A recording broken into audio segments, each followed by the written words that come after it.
Assalamualaikum warahmatullahi wabarakatuh. Selamat bergabung kembali teman-teman di Look Akuntansi.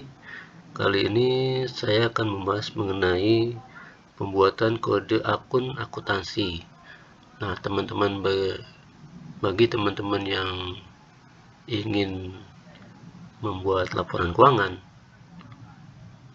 baik secara manual maupun dengan program, nah itu perlu mengetahui ya untuk membuat kode akun akuntansi ya, agar dapat mempermudah dalam mengelompokkan transaksi-transaksi yang ada. Baik,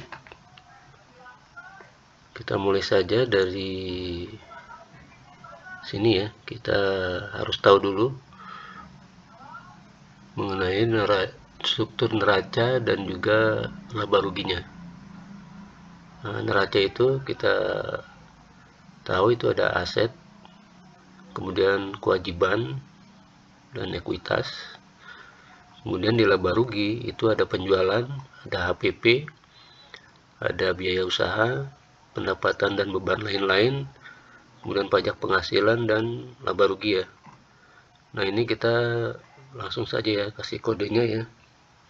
Untuk aset itu kita kasih kode 1, kemudian kewajiban 2, ekuitas nomor 3, kemudian penjualan nomor 4, HPP atau harga pokok penjualan itu kelima, kemudian biaya usaha nomor 6, pendapatan beban lain-lain nomor 7, kemudian pajak penghasilan nomor 8, dan laba rugi itu nomor 9.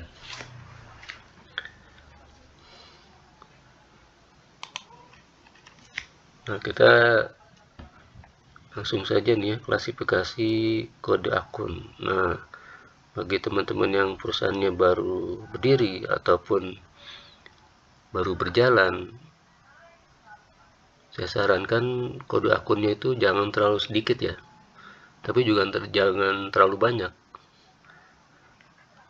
Kalau terlalu sedikit, nanti dalam perjalanan perusahaan itu berkembang, maka semakin banyak transaksi dan besar kemungkinan juga akan bertambah kode akunnya ya, karena banyak transaksi. Tapi kalau terlalu banyak juga akan banyak yang idle ya akunnya itu ya, jadi akan menambah waktu juga ya. Nah, di sini saya sarankan sebaiknya minimal itu 4 digit ya untuk kode akunnya. Ini kita lihat klasifikasinya ya. Digit pertama itu kelompok, digit kedua itu golongan, yang digit ketiga subgolongan, dan yang keempat itu spesifikasi ya. Nah, ini kita langsung saja lihat di contoh daftar akunnya ya. Misalnya sini ada kode induk ya, 1000 ya, 4 digit ya. Kemudian ini masuk kelompok aset ya. Kemudian di bawahnya ada 1100. Nah, ini masuk di golongan aset lancar. Kemudian ada lagi 1110. Itu subgolongannya kas ya. Sehingga nanti digit keempat kita tambah kode 1. Wah, ini udah menunjukkan spesifikasi ya. Jadi sudah terbentuk kode akun lengkapnya ya. Nah, ini misalnya kita beri nama akunnya kas besar ya. Kemudian 1112 itu kas kecil. Kemudian digit ketiga ini kita tambah lagi jadi 2 ya, 1120 ya. Ini kelompoknya aset, golongannya aset lancar. Nah, subgolongannya ini bank. Sehingga kita tambah lagi kode digit keempatnya itu satu ya, sehingga jadi 1121. Misalnya di sini ada bank A ya. Kemudian 1122 itu bank B. Jadi jelas ini ya. Setelah 4 digit baru terbentuk kode akun yang lengkap ya. Kemudian kita kasih nama akunnya ya di sini sebelah kanan. Kemudian masih di kelompok aset.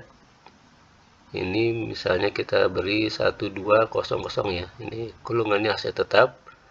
Kemudian 1210 itu aset tetap berwujud. Misalnya di sini ada spesifiknya 1 ya, digit keempat nih tanah, kedua bangunan, ketiga kendaraan, keempat peralatan kantor ya. Oke, nanti tinggal teman-teman ditambah ya sesuai kebutuhannya. 1121 misalnya apa gitu ya, atau 1311 gitu. Tinggal diteruskan saja. Kemudian lanjut ke, nah ini ada 1220 ya, aset tetap tidak berwujud. Ini 1221 goodwill, 1222 royalty ya. Kira itu ya, nanti tinggal ditambahkan atau diteruskan. Nah, kita masuk ke kelompok kewajiban ya. Tadi kita lihat di neraca sini ya, ini nomor 2 kewajiban. Kemudian 2100 ini utang lancar. Kemudian ada 2110 sub golongan itu utang usaha. Nah, di sini ada 2111 misalnya utang atas pembelian. Kemudian 2112 ya, itu utang wesa misalnya. Nah, ini tinggal diteruskan saja. Kemudian ada lagi 2120 ya, sub golongannya utang bank. Nah, di sini contohnya 2121 utang bank A, 2122 utang bank B. Nah, yang ketiga nih sesuai yang di neraca tadi, ada ekuitas ya. Ekuitas itu ada di sini misalnya 3100 modal golongannya, 3110 itu sub golongannya modal di store, dan kode akunnya itu 3111 ini contohnya modal di store. Kemudian spesifik digit keempat ini 3112 ya, tambahan modal di store. Kemudian 3120 nih golongannya laba rugi, sub golongannya laba rugi juga. Kemudian kode akunnya nih misalnya 3121 laba rugi tahun berjalan ya, 3122 laba rugi tahun lalu ya. Nah, itu untuk misalnya untuk kelompok neraca ya, yang sedangkan yang di laba rugi. Nah, ini kita mulai dari nomor 4 ya. Sesuai di sini tadi ya, nomor 4 itu penjualan. Kemudian golongannya misalnya 4100 penjualan juga. Kemudian sub golongannya itu misalnya kita ada penjualan produk A ya, kodenya 4110. Nah, untuk spesifikasinya 4111 itu penjualan produk A ya. Kemudian 4120 sub golongannya penjualan produk B misalnya ya. Di sini sama 4121 penjualan produk B itu ya. Misalnya ada banyak ya, tinggal diteruskan saja produk C atau produk D gitu ya. Kemudian nomor 5 itu harga pokok penjualan atau 5000 ya. Golongannya itu HPP misalnya 5100 ya. Kemudian biaya langsung sub golongannya 5110. Nah, di sini ada contoh yang spesifik lagi, itu 5111 biaya bahan baku, kemudian 5112 tenaga kerja, 5113 biaya listrik, kemudian ada 5114 biaya pengangkutan ya. Kemudian ada 5120 nih. Nah, ini biaya tidak langsung. Ini ada biaya pegawai pabrik, juga biaya persiapan. Kemudian nomor 6 kelompoknya biaya usaha, kemudian golongannya biaya umum dan administrasi ya. Kemudian sub golongannya biaya pegawai. Nah, di sini misalnya spesifiknya ada biaya gaji, biaya honor, tunjangan hari raya, biaya seragam ya. Kode digit keempatnya ini 1, 2, 3, dan 4 ya. Kemudian ada lagi misalnya 6120 biaya rumah tangga golongannya ya. Ada biaya transportasi, biaya TK, biaya perjalanan dinas, dan seterusnya ya, sesuai dengan yang ada di perusahaan teman-teman ya. Kemudian tinggal diteruskan saja ya, misalnya nih biaya jasa pihak ketiga, ada biaya penyusutan, biaya sewa. Kemudian kode induknya misalnya 6200 ya, golongan biaya pemasaran. Kemudian di sini ada subgolongannya biaya promosi. Nah, ini misalnya spesifiknya adalah biaya pameran ya, gitu ya. Kemudian nomor 7, pendapatan dan biaya lain-lain. Nah, ini golongannya misalnya pendapatan lain-lain ya. Ini subgolongannya pendapatan lain-lain juga. Nah, ini spesifiknya ada jasa giro bank ya. Kemudian ada lagi selisih kurs misalnya, atau pendapatan selisih kurs.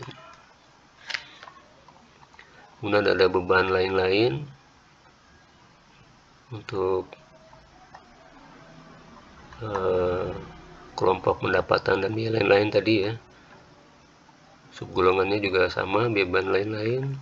Nah, ini spesifiknya ada pajak atas jasa giro, biaya administrasi bank, dan juga selisih kurs ya. Dan kalau menjadi beban dia berarti rugi ya, dalam kurung ini. Kemudian kelompok atau kode induk 8 ya, pajak penghasilan. Nah, di sini golongannya pajak penghasilan juga, subgolongannya pajak penghasilan. Nah, ini contoh spesifiknya 8111 itu pajak penghasilan badan. Dan yang terakhir laba rugi ya, atau nomor kode 9 ya. Nah, di sini ada laba rugi ya, 9111 ya, untuk laba rugi. Nah, setelah ini jadi kita lihat contoh yang lengkap tadi ya. Misalnya ini tadi neraca ya, ini ada aset lancar ya, terdiri dari apa saja, misalnya ini kas besar, kas kecil, bank A, bank B gitu ya. Kemudian total aset lancarnya berapa, dan aset tetap ya, ada aset tetap berwujud, ada aset tetap tidak berwujud. Nah, ini kode-kode ini kalau misalkan dimunculkan ini jadi seperti ini ya, yang tadi kita bikin ya. Ada tanah, bangunan, kendaraan, peralatan kantor, kemudian aset tetap berwujud totalnya ya. Kemudian aset tetap tidak berwujud, ada goodwill, ada royalti ya. Kemudian jumlah aset tetap tidak berwujud. Kemudian jumlah aset tetapnya ditambahkan ya, yaitu aset tetap berwujud dan aset tetap tidak berwujud. Nah, ini jumlah aset itu jumlah aset tetap ditambah dengan aset lancar ya. Nah, itu untuk di neraca ya. Kelihatan ya tadi nomor 1 untuk aset ya. Kemudian kelompok kewajiban dan ekuitas ya. Itu tadi kewajiban lancar itu kepala 2 ya, atau nomor induk 2. Ini misalnya ada utang atas pembelian, utang wesel, utang bank, dan selanjutnya ya. Nanti jumlah kewajiban lancarnya berapa gitu ya. Ini nomor ekuitas, nomor induk atau kode induknya tadi depannya 3 ya. Itu ada modal store, tambahan modal store gitu ya. Dan ini sudah mengelompok ya. Terus kemudian jumlah kewajiban dan ekuitas berapa. Nah, untuk di laba ruginya itu tampilannya seperti ini ya. Misalnya penjualan, ada penjualan produk A, penjualan produk B. Kodenya tadi ya, depannya nomor 4 ya, angka 4 ya. Ada 411, 4121. Kemudian jumlah penjualannya berapa. Kemudian harga pokok penjualan atau HPP ya. Ini kepala atau depannya 5 ya. Ada biaya bahan baku, tenaga kerja, ada biaya pegawai pabrik, biaya persiapan ya. Kemudian jumlah HPP berapa. Nah, ini jumlah penjualan dikurang HPP itu menjadi laba rugi kotor ya. Kemudian ada lagi beban usaha, tadi digit pertamanya 6 ya. Ini digit pertamanya 6 semua. Ada biaya gaji misalnya, biaya transportasi, jasa audit, penyusutan sewa ya. Kemudian total beban usaha. Nah, laba rugi usaha tadi ini didapat dari jumlah laba rugi kotor tadi dikurang dengan beban usaha. Ya, jadi laba rugi usaha. Kemudian ada pendapatan atau beban lain-lain. Nah, ini ada digit depannya tuh atau digit pertama 7 ya. Di sini jasa giro bank, ada pajak atas jasa giro. Ya. Kemudian jumlahnya berapa? Nah, ini muncullah laba rugi usaha dikurang pendapatan atau beban lain-lain itu menjadi laba rugi sebelum pajak. Nah, taksiran pajak penghasilan itu tadi digit pertamanya itu 8 ya. Nah, ini ada contoh pajak penghasilan badan. Ya, sehingga dikurangi maka hasilnya adalah laba rugi bersih ya. Ini digit depannya tuh 9. Saya kira itu ya, mudah-mudahan bisa dipahami dan ini mudah-mudahan menjadi contoh yang menurut saya mudah ya dalam membuat kode akun akuntansi. Baik teman-teman, terima kasih atas perhatiannya. Bagi yang belum subscribe, mohon dukungannya untuk subscribe di channel ini. Dan akhir kata saya ucapkan wassalamualaikum warahmatullahi wabarakatuh.